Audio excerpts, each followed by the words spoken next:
They looked you in the eye, smiled, and stabbed you in the back. Not once, but repeatedly.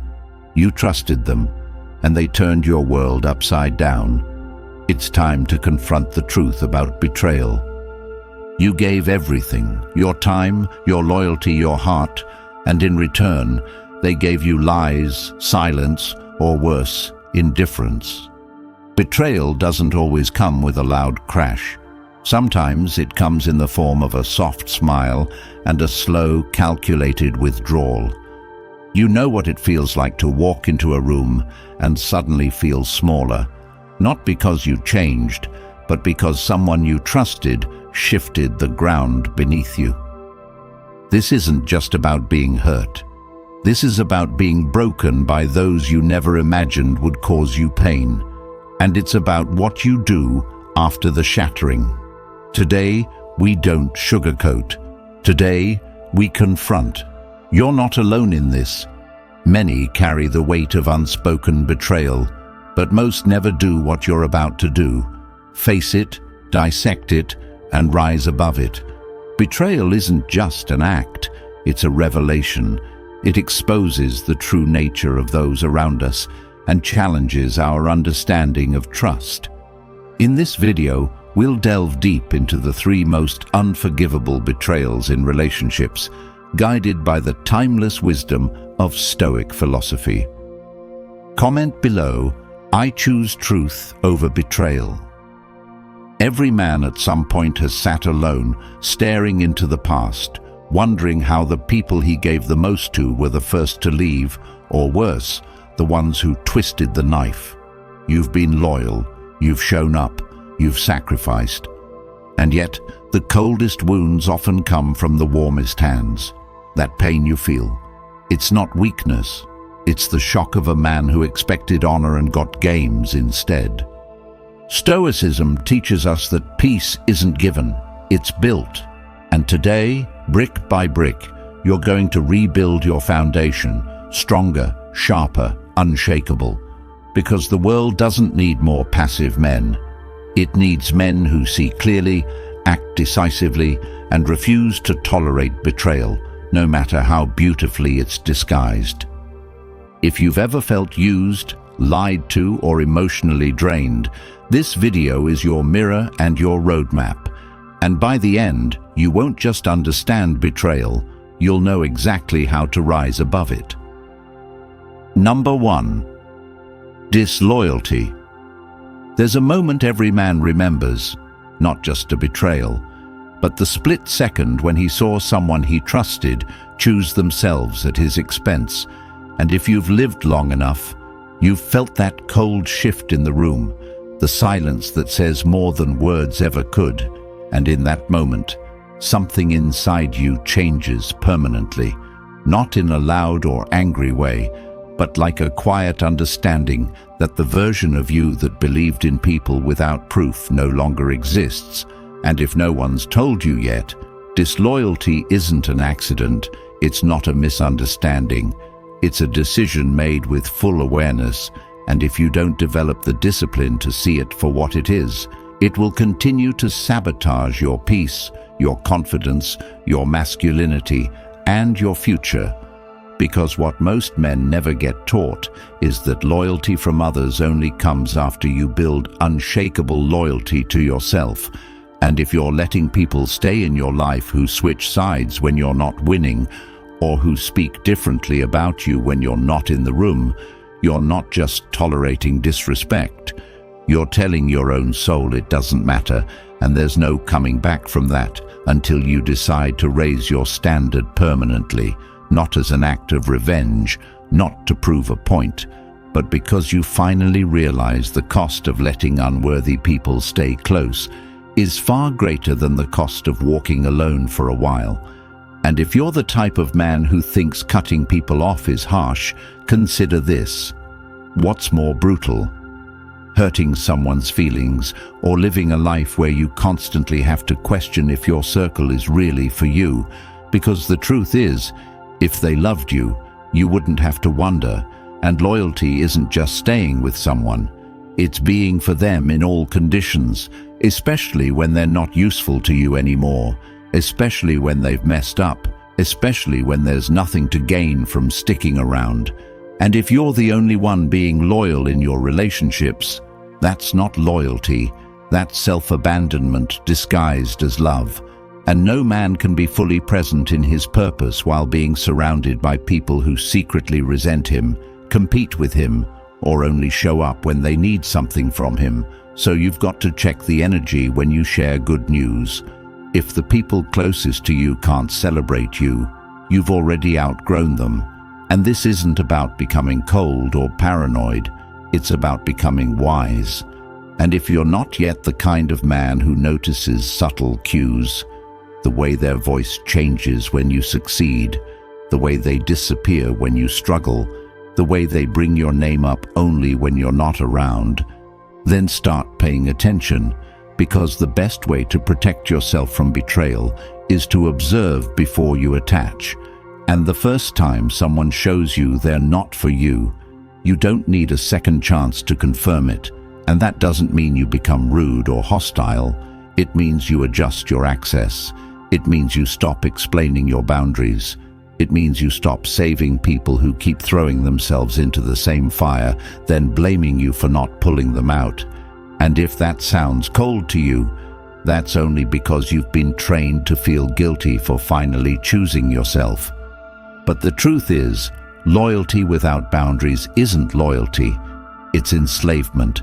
And the moment you wake up to that, your entire life changes, because suddenly you stop needing validation, you stop begging to be understood, and you start attracting people who already get it, who don't need to be convinced of your worth, who don't need reminders to show up, who don't flinch when you're at your lowest.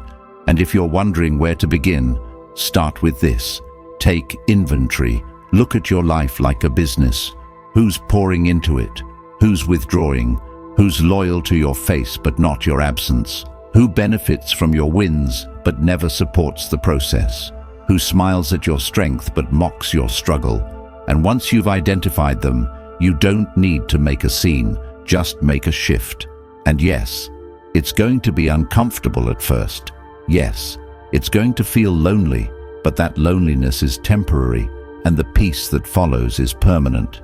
And if you want to become unshakable, you must train yourself to stop reacting to betrayal emotionally and start responding to it strategically, because loyalty is tested most in silence. And if you want loyal people, be a loyal man first, to your principles, to your time, to your standards, and most importantly, to your inner peace. And if you've been betrayed before, remember this. It wasn't your fault for trusting, but it is your responsibility not to repeat the same mistake twice. And if you want to stay calm and controlled during the next confrontation, and there will be another, you need to stop expecting people to match your heart and start preparing for the day they won't. And the way you do that is simple, but not easy. You stop reacting to words. You start watching behavior. You sit back and let people reveal themselves. You stay silent when disrespected and make moves instead. You look them in the eyes, not with hate, but with the calm confidence of a man who doesn't need closure because he already has clarity. And that clarity comes from a life of discipline, a life where your word means something, where your loyalty is earned, not given, where your circle is built, not inherited. And if you ever feel tempted to confront someone who betrayed you just to get your point across, ask yourself this: what do I gain by explaining myself to someone who already decided I wasn't worth loyalty? Because the truth is, explanation is for those who intend to stay. Clarity is for those who intend to go.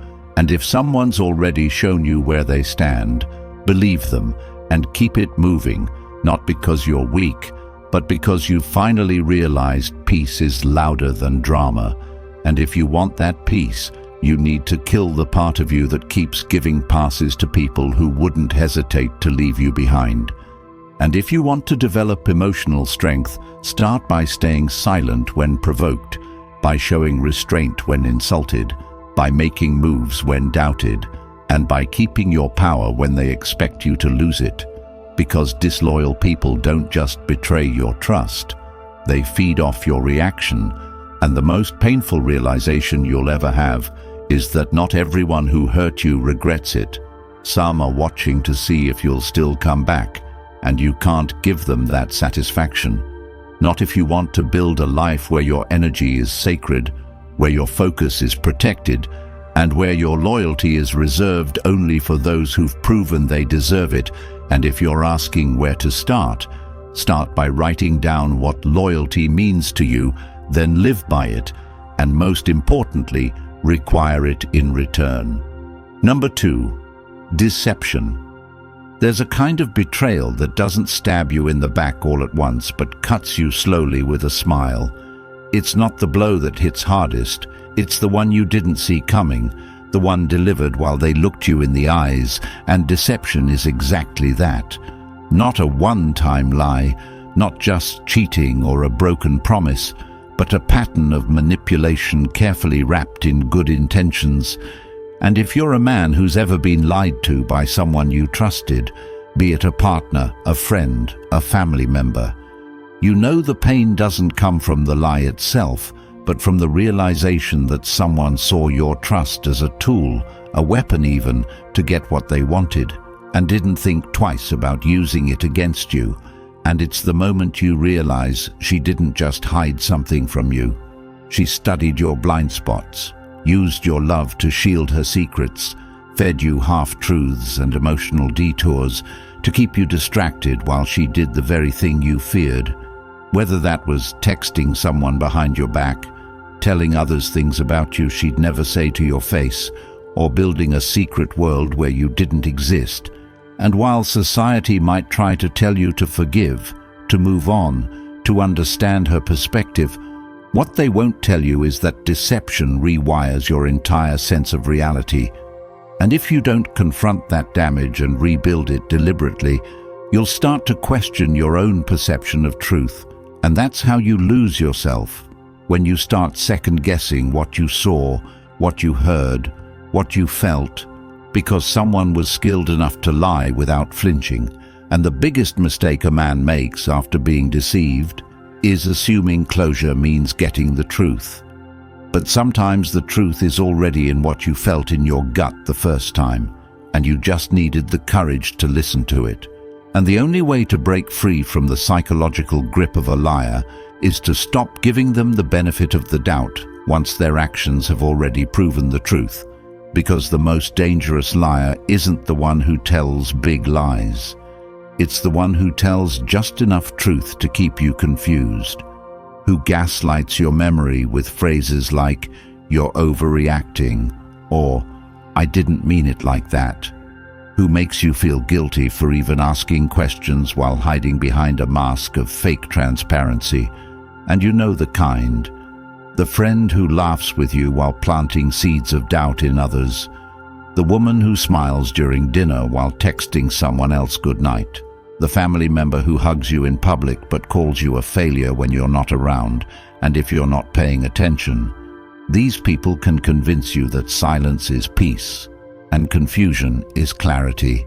And that's where your power disappears, when you start doubting yourself because someone keeps moving the truth just out of reach. So if you want to escape the trap of deception, the first step is this. Believe patterns, not words, because words are the easiest part of the lie. But patterns don't lie. And when someone shows you a habit of inconsistency, secrecy, or blurred stories, that's your signal.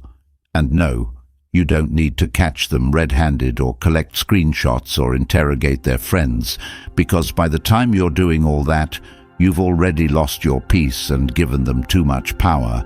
And a man rooted in strength doesn't chase lies.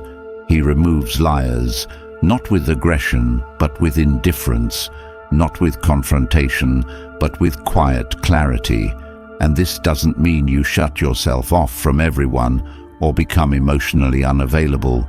It means you learn to guard your inner circle like it's your life, because it is, And if you've ever been in a relationship where the other person always had just enough explanation to stay out of guilt, but never enough honesty to build real trust, you know how soul-draining that becomes. And it's not just emotional damage, it's mental paralysis, because you spend hours replaying conversations, trying to piece together what was real and what was not. And this obsession with understanding a liar is what keeps you stuck. Because the truth is, you'll never understand why someone lied to you unless you share their values.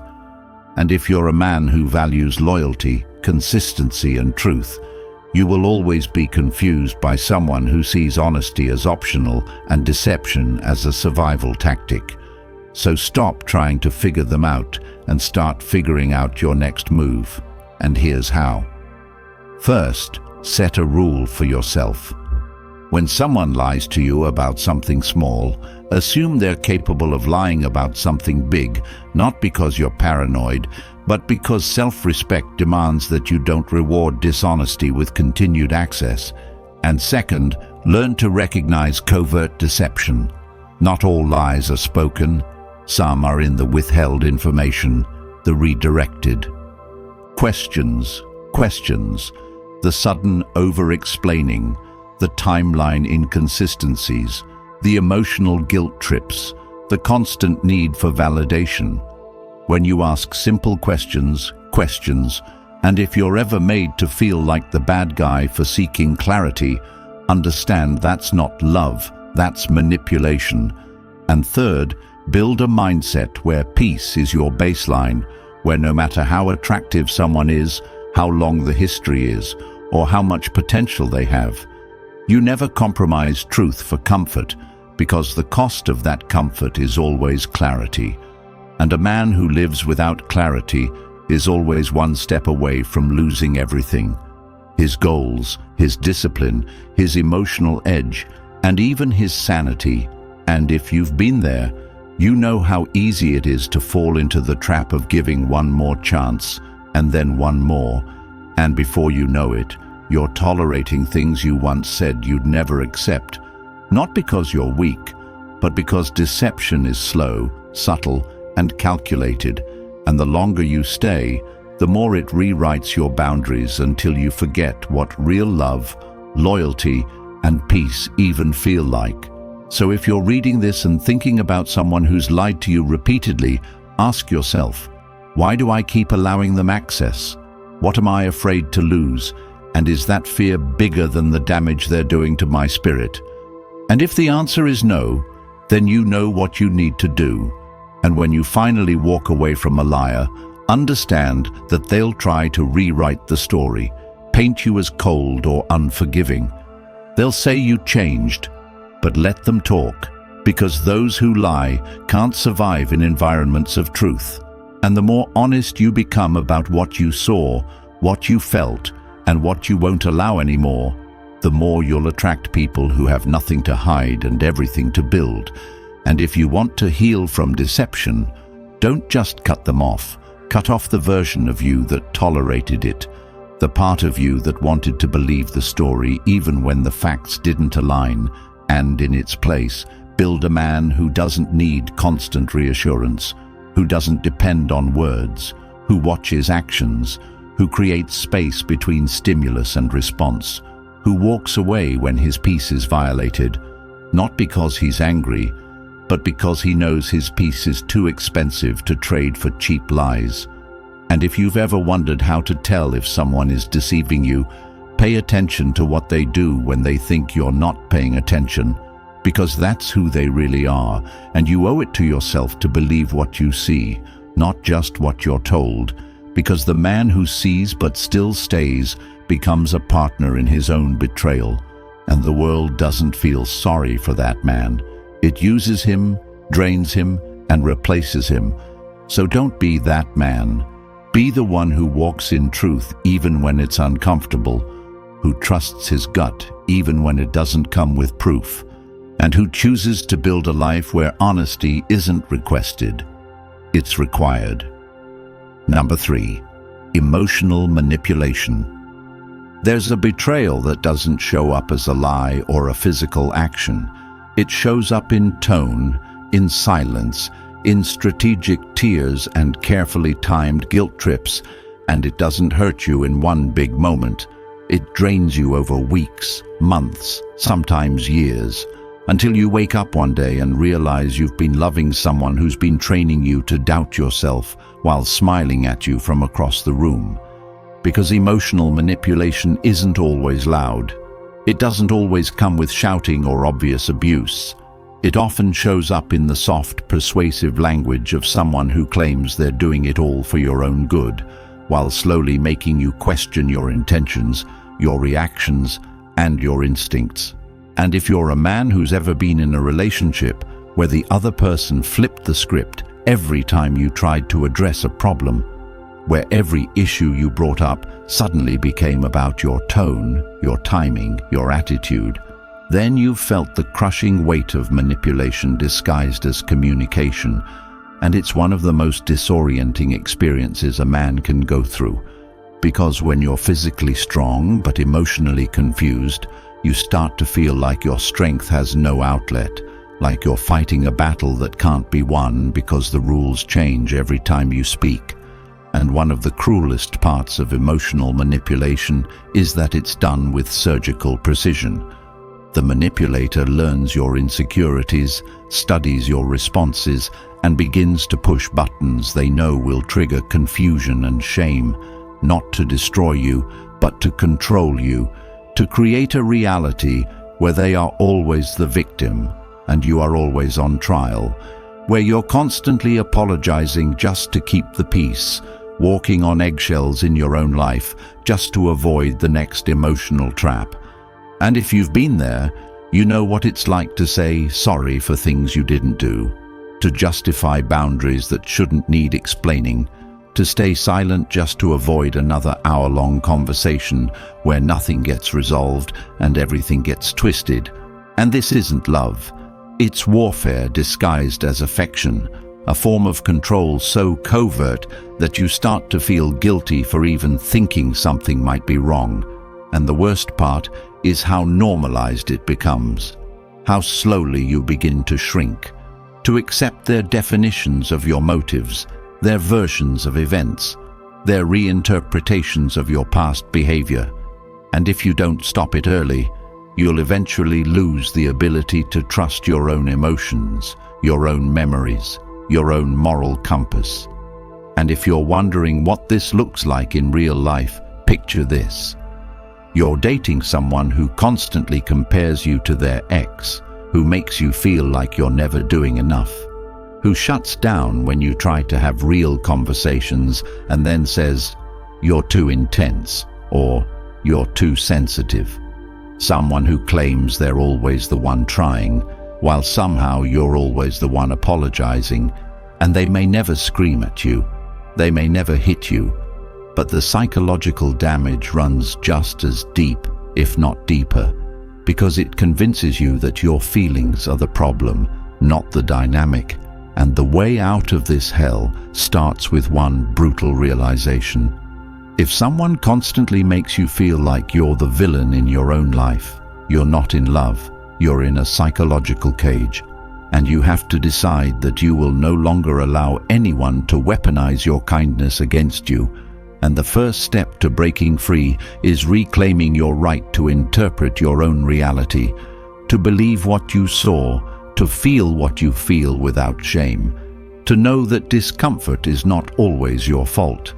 And sometimes it's just the emotional smoke from someone else's manipulative fire.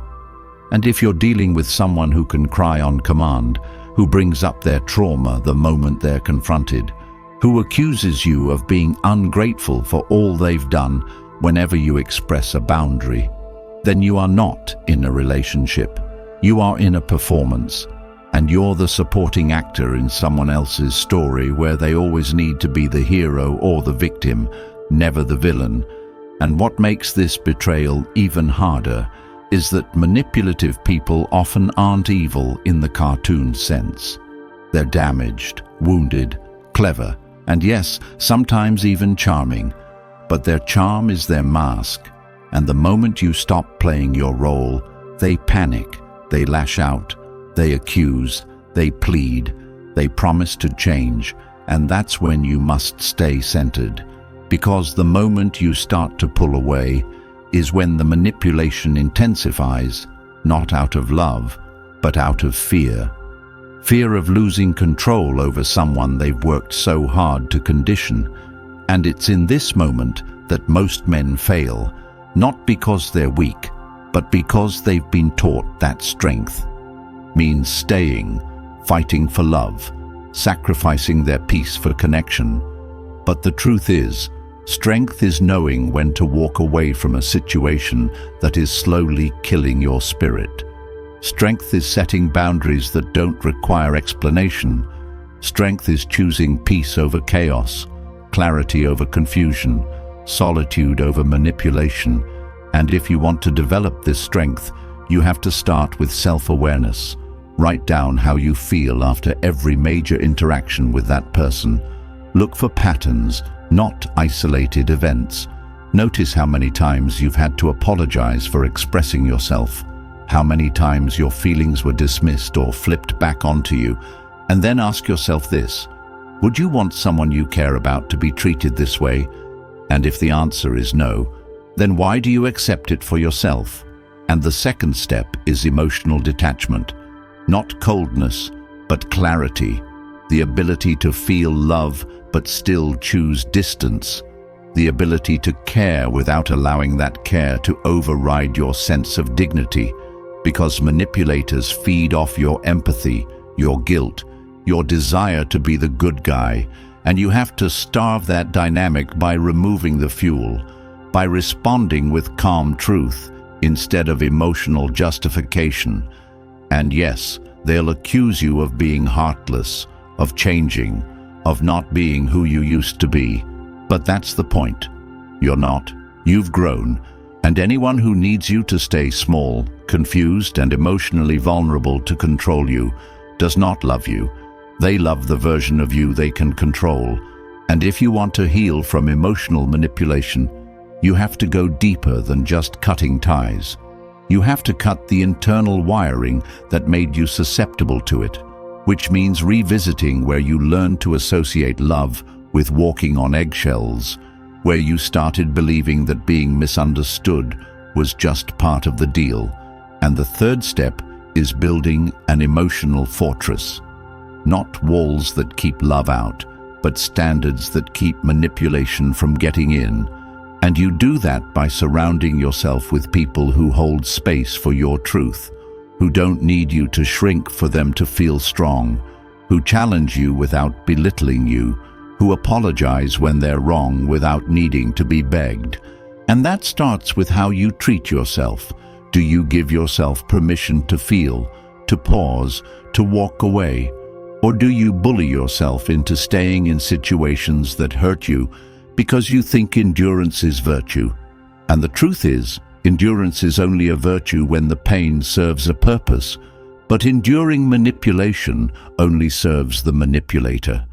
And if you've ever left a conversation more confused than when it started, more ashamed than when you walked in, that's your signal, not to try harder, not to explain more clearly, but to exit gracefully and protect the version of you that still believes in truth, because no one has the right to twist your reality in the name of love. And the final piece of advice is this: when someone makes you feel bad for having needs, that is manipulation.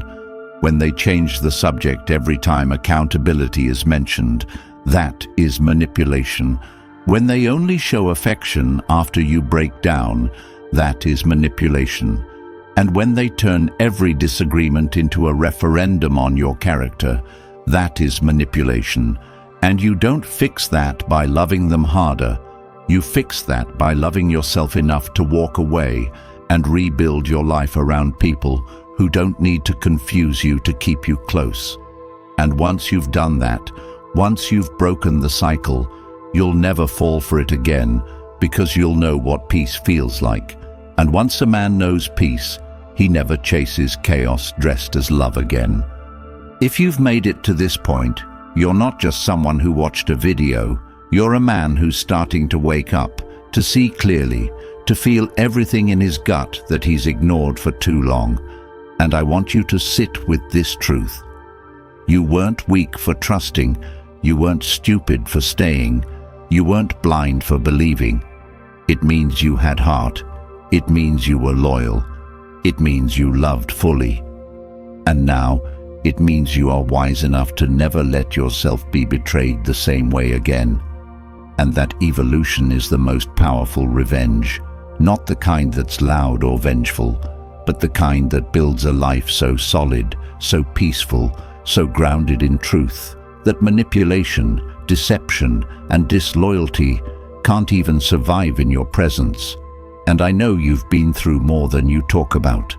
I know you've stayed silent about betrayals that shattered you because you were told that real men don't talk about pain.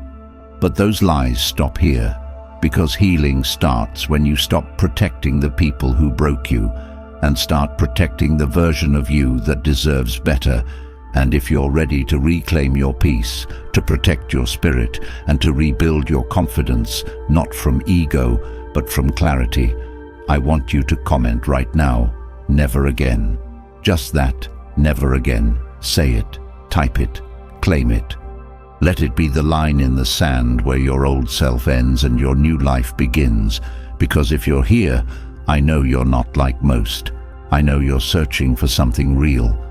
And that's what this space is about. That's why this channel exists. Not for entertainment, but for transformation. Not just for information, but for inner power. And if anything in this video spoke to you, if even one sentence shook something loose in your chest or made you feel seen in a way that no one else has ever done before, then don't just walk away with that feeling. Act on it. Protect this space by supporting it. Because when you like this video, when you drop a comment, when you share it with someone who needs to hear it, you're not just helping me, you're helping every man out there who's still stuck, still silent, still thinking he's alone, and you're proving that there is a community of men who are no longer interested in comfort lies, but committed to uncomfortable truths. Men who want to grow, evolve, lead, love with discernment, build with loyalty, and walk in power with clarity. And if that's you, then hit that subscribe button right now. Not because I said so, but because every time you do, you help make these insights accessible to the men who need them most, the ones who are still healing, still questioning, still becoming. And maybe today you were that man, but tomorrow you'll be the one who leads others out of that confusion into purpose. And that's what this mission is about. Real conversations, real transformation, and a world where strong men rise again, one truth at a time.